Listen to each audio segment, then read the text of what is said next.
Hello everyone and welcome to Arushi's world. आप लोगों को पता है मैंने इस साल न्यूयॉर्क सिटी में मूव किया है। अभी मुझे बहुत कम टाइम हुआ है, हार्डली 1 और 2 मंथ्स। तो उसकी वजह से यहाँ पे लाइफ काफ़ी हेक्टिक और चैलेंजिंग दोनों रही है। लेकिन लास्ट 15-20 डेज़ में मैंने काफ़ी लोगों से डीएम्स पे बात करी है। बहुत सारे मैसेजेस हो गए थे, तो I try to answer to as many as possible. और मुझे एक चीज़ समझ आई कि सारे स्टूडेंट्स का एक कॉमन क्वेश्चन है, is USA right for you for fall 2025। लोगों को ये क्वेश्चन है कि क्या उनको यहाँ आना चाहिए अगले साल। किसके लिए सही चॉइस है यूएस आना और किसके लिए नहीं है। उस क्वेश्चन को अपन ट्राई करेंगे इस वीडियो में आंसर करने का। अपन अपने पॉइंट्स पे जाएं उसके पहले एक बहुत दिल से एडवाइस है मेरी आपके लिए कि आप सिर्फ मेरा ही नहीं, मैं मेरे लिए नहीं बोल रही, किसी का भी ना यूट्यूब वीडियो देख के या फिर एजुकेशनल कंसल्टेंट्स की बात सुन के, इवन फ्रेंड्स की बात सुन के, आई वुड से कि प्लीज़ आप सिर्फ लोगों की एडवाइस लेके अपना डिसीजन मत लीजिएगा। हर इंसान की लाइफ स्टोरी, हर इंसान के चैलेंजेस, उनके एम्बिशंस, उनके गोल्स, ये सब बहुत अलग होते हैं। तो लोग पैसे एडवाइस देने के पैसे बिल्कुल नहीं लगते, बट मेक श्योर कि आप जो अपना डिसीजन ले रहे हो ना वो सिर्फ आपका खुद का हो, कीपिंग एवरीथिंग इन माइंड। तो प्लीज़ वो करिएगा। एंड अब उसके साथ अपन स्टार्ट करते हैं वीडियो को। तो फर्स्ट पॉइंट जो आता है for you when you are thinking कि आपके लिए यूएस सही है या नहीं है, वो है एकेडमिक कंसिडरेशन। एकेडमिक तो बहुत ये सबसे स्ट्रेट फॉरवर्ड पॉइंट है कि आप खुद से पहली चीज़ ये पूछो कि आप यूएस जाना क्यों चाहते हो। Is it the course curriculum, या आपको आपका लुकआउट क्या है। आप वहाँ पे सर्टेन फील्ड में एजुकेशन सीख कर रहे हो या फिर आप सर्टेन फील्ड में जॉब सीख कर रहे हो जिसका यही रूट है। जैसा मेरा केस था कि मुझे टेक्निकल फील्ड से मैंने इंजीनियरिंग आईटी में करी थी, उससे नॉन टेक्निकल की तरफ शिफ्ट होना था, तो वो मेरा लुकआउट था। इसलिए मैंने इंजीनियरिंग मैनेजमेंट डिग्री ढूंढी कि मुझे ये बहुत अच्छा पाथ लग रहा है, it's an intersection between to.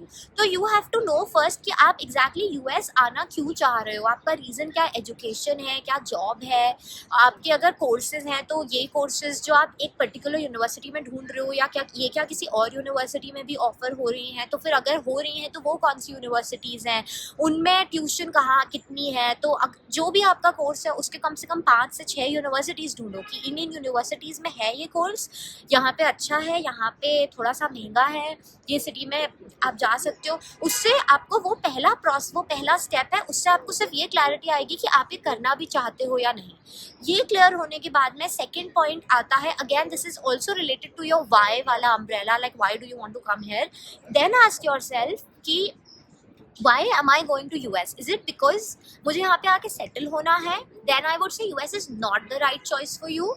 या फिर ये है कि चलो ये चलता है कि 3-4 साल का भी टाइम मिला एंड देन वापस आने को आने का सिचुएशन बना, तो I am okay with that. If you are in the latter ना, if you are in the second category कि आप इस चीज़ के साथ ओके हो कि ठीक है, अगर उसका रीज़न वही है कि आपको यहाँ पे सिर्फ 3 इयर्स गारंटीड रहते हैं एंड कितने लंबे टाइम से भी ये बात चल रही हो, लेकिन इस रूल में कोई अमेंडमेंट आज तक नहीं आया है कि जो H1B की लॉटरीज हैं वो बहुत लक बेस्ड पिक होती हैं, विच मीन्स कि इट्स जेन्युइनली अनफेयर कि आप यहाँ पे आके इतना पढ़ाई में हर चीज़ में अपनी लाइफ स्क्रैच से बिल्ड करो।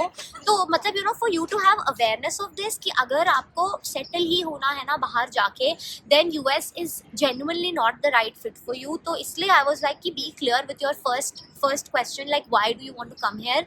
तो अगर आप, लेकिन ऑन द अदर हैंड अगर आप रिस्क जो आपको हैं वो पता है कि ठीक है यहाँ पे सिर्फ 3 साल मिलेंगे if it's a stem degree, और 3 साल के बाद में अगर H1B पिक हो गया तो और टाइम मिल जाएगा, नहीं पिक हुआ। And please keep in mind कि जब नहीं होता है ना लोगों का, that is very painful to deal with. क्योंकि अभी सोचने में बहुत ईजी लगता है जब हम इंडिया में सोचते हैं, बट यहाँ पे I have seen that very closely.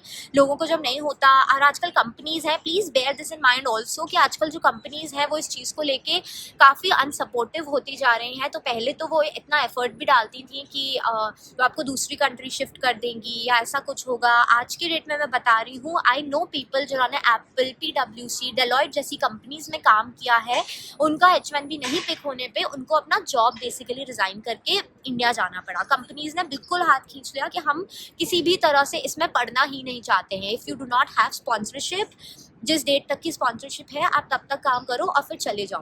तो please keep that in mind कि ये अगर लॉन्ग टर्म स्टेबिलिटी आप एक चीज़ सीख कर रहे हो तो यूएसए आपके लिए बिल्कुल भी नहीं है। और अगर ऑन दी अदर हैंड आप ये शॉर्ट टर्म 3-4 साल वाला कि ठीक है 3-4 साल सेव करके then I can come back, then I can figure out my next steps, अगर आप उस बकेट में हो देन या like then I think US is a good choice for you. अब इसी में आता है नॉन स्टेम कोर्सेज। तो नॉन स्टेम कोर्सेज में आई वुड स्ट्रांगली रेकमेंड कि I don't think it's a wise choice, but again मेरे लिए ऐसा इसलिए है क्योंकि पढ़ाई के साथ में मुझे यहाँ पे रहने का भी टाइम थोड़ा चाहिए था। तो अगर आपको सिर्फ एक ही साल अब्रॉड चाहिए कि पढ़ाई करने के बाद 1 ईयर सिर्फ ऐसा चिल कर लेंगे तो non STEM degrees are fine, वरना नॉन स्टेम डिग्री पे मतलब if your degree is not technical फिर तो यहाँ पे आपको पता ही होगा कि बहुत कम मतलब 1 ईयर का ही टाइम मिलता है। तो वो बिल्कुल भी लाइक सेंसिबल वो नहीं है। अगर लाइक यहाँ रहना आपका पॉइंट ऑफ व्यू है। अभी सेकेंड पॉइंट पे जो अपन कंसिडरेशन करते हैं वो है फाइनेंशियल कंसिडरेशन। तो अभी फाइनेंशियल कंसिडरेशन में what you need to ask yourself is कि आपका जो है अभी लाइक रिस्क एपेटाइट कितना है। अगर आपने सोचो किसी भी अब आपका वाई क्लियर हो गया कि आपको क्यों जाना है, तो आपको समझ आ गया अब आपको जाना तो है। अब आपको अगर जाना है तो इसमें मतलब आप कितना रिस्क ले सकते हो। अगर आपका मान लो, जो कि अभी बहुत स्टूडेंट्स के साथ हो रहा है, अगर आपका मान लो पढ़ाई ख़त्म होने पे जॉब नहीं लगा तो आप कितने टाइम तक खुद को सस्टेन कर पाओगे without earning in US dollars. Like मतलब जो है कि what I am trying to say here is, और ये चीज़ मैंने पहले भी बोली है कि आपको जो है बेस्ट केस एनालिसिस और वर्स्ट केस एनालिसिस दोनों करने चाहिए। तो वर्स्ट केस एनालिसिस अगर आप करोगे कि आपको मान लो 1 साल तक भी जॉब नहीं मिला after studying, do you have enough means to sustain your self और would you want to come back. तो वो एक जो बैकअप है ना, please keep that in mind. Again ये भी चीज़ ऐसी है जो अपने को इंडिया में लगती है थोड़ा, हम इंडिया मतलब यार वो इंडिया यूएस की बात नहीं है। आई फील ऑब्वियसली जब आप फ्यूचर प्लान करते हो तो आप सिर्फ बहुत ही ऑप्टिमिस्टिक नोट पे सोचते हो, जो कि करना भी चाहिए। But I have just learn this कि a lot of times that optimism does not work, like as unfair as it is, sometimes that optimism does not work। तो उस केस में आप जब अपना ये फाइनेंशियल लाइक रिस्क एपेटाइट थोड़ा analyse कर लोगे ना, तो इससे आपको ये आइडिया रहेगा कि अगर जॉब लग गया तब तो कोई बात ही नहीं है, तब तो वेल एंड गुड। अगर जॉब नहीं लगा ना तो आपका बैकअप क्या होगा। अगर आपके पास उस बैकअप का आंसर है then again I would say कि ठीक है यूएस आपके लिए अच्छा ऑप्शन है। मतलब यहाँ पे जो है इकोनॉमी एनीवे जब तक आप लोग अगर यहाँ फॉल 25 में आते हो तो 27 तक जो है इकोनॉमी पिकअप हो जानी चाहिए। इट शुड बी ना बेटर स्टेट, बट देन यही चीज़ लोग 2 साल पहले भी कह रहे थे। तो the harsh like you know the मतलब the black and white truth of the day is that nobody really knows when the economy will pick up. वो हो भी सकती है कि बेटर हो जाए, बट हो सकता है 2 साल बाद और बुरी हालत हो। 2 साल बाद ये हो जाए कि अभी जितने % स्टूडेंट्स को जॉब्स मिल रहे हैं वो भी ना मिले। It's all equally likely for like all we know right now. तो वो देखते हुए आई फील कि आपका बहुत स्ट्रॉन्ग लाइक एक फाइनेंशियल वो होना चाहिए। थर्ड जो आता है वो है आई फील आपका एक जो पर्सनल और कल्चरल आउटलुक है। तो that perspective is like the third point that I want to discuss कि अब आप ये एनालाइज करो, अगर इन 2 चीज़ों पे आप क्लियर हो कि ठीक है कोर्स कौन सा करना है, किस रीज़न से करना है, फाइनेंशियली अगर ये चीज़ चल रही है, तो आप थर्ड पॉइंट खुद से ये पूछो are you okay living so far away कि आपको इस अवेयरनेस में रहना पड़ेगा कि आपकी फैमिली, आपके सारे पुराने फ्रेंड्स, सब लोग they are on like a 20 to 25 hour flight journey away from you. मतलब यहाँ से आप डायरेक्ट फ्लाइट भी पकड़ते हो तो भी वो 16 आवर्स की होती है फ्रॉम न्यूयॉर्क टिल दिल्ली। और उसमें भी मतलब अगर आपके लेओवर्स हैं सब है, मतलब मोस्टली लोगों को between anywhere between 16 to 25-30 hours तक लगते हैं घर पहुँचने में यहाँ से। ऑन दी अदर हैंड अगर यूरोप का मतलब ऐसा वो करें कंपैरिजन तो वो सिर्फ 8 आवर्स 10 आवर्स 12 आवर्स अवे हो जाता है, तो वो आधा है। तो आई फील ये भी एक बहुत इंपॉर्टेंट पॉइंट है जो आप खुद से पूछो कि are you okay living so far away from home. यहाँ पे जो होम सिकनेस होती है वो बहुत रियल होती है यूएस के लिए स्पेसिफिकली, क्योंकि ये मुझसे कई स्टूडेंट्स ने पूछा है लाइक इस चीज़ से रिलेटेड। तो मैं ये बताऊंगी आपको कि यूएस में बहुत आइसोलेशन है। यहाँ का आपको पता होगा कि जो लैंड एरिया है वो बहुत ज़्यादा है। I mean it's like much bigger in size than India और लाइक ऐसा most of the countries in the world. And उसके साथ में population is not that much. तो for like the most part ऐसा होता है the way it is build here is कि आप थोड़ा सा भी मतलब शहर से 10 मिनट दूर भी जाओगे तो आपको ऐसा सिर्फ हाईवेज दिखेंगे, लोग नहीं दिखते हैं यहाँ पे। जो एक आइसोलेशन मैं बोल रही थी वो बहुत ज़्यादा होता है। तो उसके साथ में you feel very homesick, you also feel like a severe lack of support system. आपका जो ऑब्वियसली है, you will drift apart from the people और द फ्रेंड्स जो आपके पुराने लाइफ के रहते हैं, दैट ऑब्वियसली हैपेंस। तो उसके साथ में it takes a very strong, I feel ऐसा एक मेंटल टफनेस आपको डेवलप करनी पड़ती है यहाँ पे, जो कि कोई प्रॉब्लम की बात नहीं है। आप यहाँ आओगे तो वो सब आप कर ही लोगे, क्योंकि everyone around you is in the same boat. तो कोई और समझे नहीं समझे, जो लोग आपके यहाँ पे हैं वो तो समझेंगे। But all that I want to say is कि लाइक प्लीज बी अवेयर कि realistically how far away are you going to be from India. And उसके लाइक रेपरकशंस होंगे कि आपको बहुत बार मन होगा इंडिया जाने का, आप वीज़ा कॉम्प्लिकेशंस के कारण नहीं जा पाओगे, जैसा अभी मेरे साथ हुआ था। मेरा H1B का प्रोसेसिंग ही नहीं हो पा रहा था, तो मेरा दिवाली का मतलब मैं पापा के रिटायरमेंट पे नहीं जा पाई, फिर दिवाली पे भी नहीं जा पाई। तो उस तरह की चीज़ें जो है वो होती हैं, and this is very common for like international students. तो आई थिंक इस वाले पॉइंट से, ये जो थर्ड पॉइंट मैं अभी डिस्कस कर रही थी like cultural and personal, this should help you answer like आपके जो खुद का माइंड सेट होता है ना कि ये हर इंसान का अलग होगा। अगर ये सब सुनने के बाद आपको लगता है कि नहीं यार this is too far for me, मेरे को फैमिली से इतना दूर नहीं रहना, तो आप अगर ऐसा सोच रहे हो तो आप बिल्कुल सही सोच रहे हो। लेकिन अगर आपको ऐसा लगता है कि नहीं, आई थिंक लाइफ में प्रोग्रेस करने के लिए, ग्रोथ करने के लिए, ऐसा तरक्की करने के लिए it's okay to detach a little bit, and आप फिर भी जब भी होगा विजिट कर पाओगे, आप ऐसा भी सोच रहे हो तो आप बिल्कुल सही सोच रहे हो। तो यही इसीलिए चीज़ मैंने आपसे स्टार्टिंग में बोली थी कि हर इंसान का जो सही गलत है वो बिल्कुल सब्जेक्टिव होता है।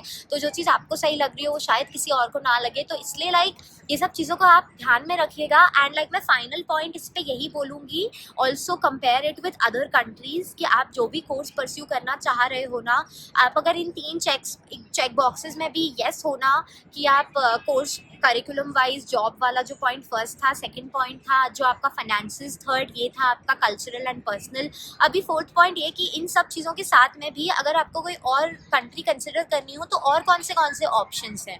जैसे मैंने यूके को बहुत सीरियसली एज अ बैकअप एक दूसरा वो प्लान किया था। तो मुझे लगता है यू शुड नेवर लाइक, वो जो बोलते हैं ना लोग कि not never put like all your eggs in one basket, like it's that mindset है कि सिर्फ यूएस पे काउंट मत करिएगा। नॉट बिकॉज कि कुछ इशू ऐसा होगा, मतलब अगर आपने सोच ही लिया है तब तो सब हो ही जाएगा, बट आपका जो इनिशियल रिसर्च है that should include some other countries as well, कि लाइक बाकी कंट्रीज़ में लाइक ऑस्ट्रेलिया और आयरलैंड और न्यूजीलैंड, मतलब जर्मनी, बहुत सारे कंट्रीज़ और भी हो सकते हैं जहाँ पे स्टूडेंट्स जाते हैं। तो एक बार आप प्लीज़ लाइक उनके भी, मतलब आपका जो भी कोर्स है उसके साथ में यूट्यूब पे सर्च ज़रूर करिएगा। लाइक मे बी आपको लोगों के ब्लॉग्स दिख जाएँ जो आपको, जिससे आइडिया लगे कि मे बी आपको पता ना हो ये चीज़, बट कोई और कंट्री पे आपके लिए अच्छा ऑप्शन निकले। तो वो आपको तभी पता चलेगा जब जब आप उसकी रिसर्च करोगे। क्योंकि ये मेरे साथ हुआ था कि मैं बिल्कुल श्योर थी कि मैं यूके जाने वाली थी, मैंने यूके के अलावा किसी और कंट्री की रिसर्च नहीं करी थी, and US was very very accidental. एक फ्रेंड ने मुझे सजेस्ट किया जो यहाँ एनवाईयू में आने वाली थी, एंड ऐसे करते करते हो गया। तो मैं आपसे वही बोलूँगी कि fourth point and final point यही कि do a very thorough, a very logical and a very unbiased, okay, भले ही मन यूएस आने का हो उसके बाद भी do an unbiased like comparison of other options as well. उससे आपको ये आइडिया लगेगा कि फिर आप श्योर फील करोगे कि नहीं, मैंने बाकी के ऑप्शंस भी चेकआउट किए, but then now I know कि US is the right choice for me. तो उससे आपका जो एक दिमाग में कॉन्फिडेंस लेवल है ना वो डेफिनेटली बढ़ जाएगा। आपको थोड़ा सा और मतलब सिक्योर फील होगा इस डिसीजन पे कि yes I have taken the right decision. आपको वो सिक्योरिटी सिर्फ तभी फील हो सकती है when you have done your research right, when you know that मैंने सारे ऑप्शंस चेक किए एंड मेरे सारे लाइक एम्बिशंस के बेसिस पे, डेटा के बेसिस पे, मेरी अभी की बेस्ट एबिलिटी के बेसिस पे मैं ये डिसाइड कर सकते थे कि like okay I want to come to US और I do not want to come, जो भी आप डिसाइड करोगे। तो आई फील कि इस तरह का एक स्ट्रक्चर प्लीज़ फॉलो करके ट्राई करिएगा आप अपना डिसीजन लेने का। आपको इससे रिलेटेड और भी कुछ भी क्वेश्चंस हो तो please let me no in the comment section, कि अगर मैं कुछ और भी लाइक इस पर आपकी हेल्प कर पाऊँ, like with any kind of like information जो आपको चाहिए। बाकी आई वुड से कि वही ज़्यादा भी मत सोचिएगा, बहुत ज़्यादा तो आप फ्यूचर को कभी प्रेडिक्ट नहीं कर सकते। लाइक जो बच्चे यहाँ पे कोविड ईयर में आए थे वो बताते भी हैं कि nobody at that time could have predicted कैसे कोविड आ गया। तो यह है कि आप बहुत ज़्यादा फ्यूचर को कभी नहीं वो कर सकते, बस do your best research and then once you have made your decision उस पर बहुत ज़्यादा मत सोचिएगा, then just go with it and wish you all the very best in your decision making process and I see you in the next video. आपको कुछ भी like masters in USA या यूएस केस से related questions हो please let me know and bye, take care.